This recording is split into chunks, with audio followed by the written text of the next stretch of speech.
All right, let's talk the housing market. Why not?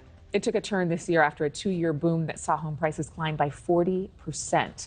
But with mortgage rates nearly double what they were at the beginning of the year and inflation at its highest levels we've seen in decades, would-be buyers have been spooked out of making those deals. In fact, a Gallup poll released in May found just 30% of Americans felt it was a good time to buy a home, down 23 points from 2021. It was the first time that number fell below 50% since Gallup began conducting its annual poll back in 1978. So how will the market look in 2023? To find out, we're now joined by real estate and business attorney Asi Cymbal, a chairman of Cymbal DLT Companies. Thank you so much for joining us this morning. I know, of course, it's been a seller's market. You think things are going to stay that way in 2023? Yes, thank you, Adrienne. Thank you for having me.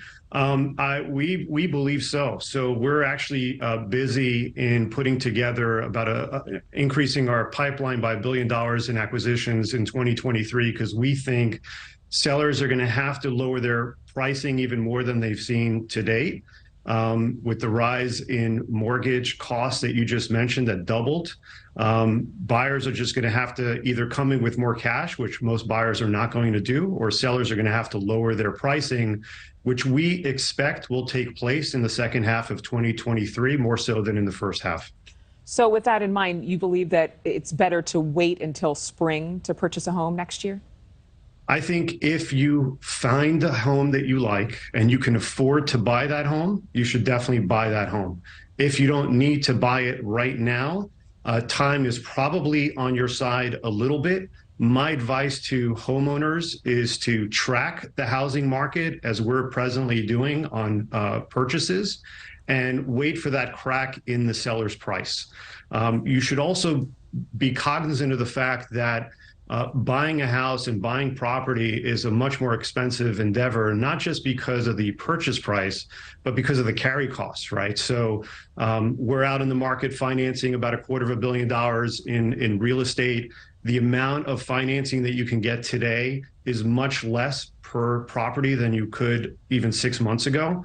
Also, keep in mind that insurance rates have skyrocketed even more than interest rates. In many markets in South Florida here, they've gone up by 3 times. So as a homeowner, you need to be careful about your finance costs and your insurance costs. If you can underwrite and finance that now, you should buy. What about the rental market? Can you talk about that at all? I mean, obviously, we've seen rents go up to unaffordable places for a lot of folks, along with the cost of homes. Yes, that's a good question. So the rental market has seen sharp double-digit growth, sometimes 15% or higher per year, every year in the last 2 years. So we just completed 301 units in Dania Beach, just south of the Fort Lauderdale airport.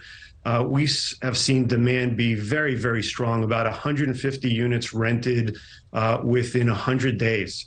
So, there's very, very strong demand for rental product. Rents continue to go up. We don't believe they'll continue to go up at double-digit rates annually, but they'll still be going up, and the demand will increase, particularly when buyers who are coming in to buy homes realize how expensive it is to finance that home and pay for insurance. Yeah, and really, if you have a rental property yourself, it could be a great time to take advantage of the fact that people are looking for rental property, and you could actually maybe save yourself a lot of money. Asi Cymbal, thank you so much for joining us. Thank you very much. Appreciate it. Thank you for watching. Go to newsnationnow.com to find NewsNation on your television provider. And don't forget to click the red subscribe button below to get more of NewsNation's fact-driven, unbiased coverage.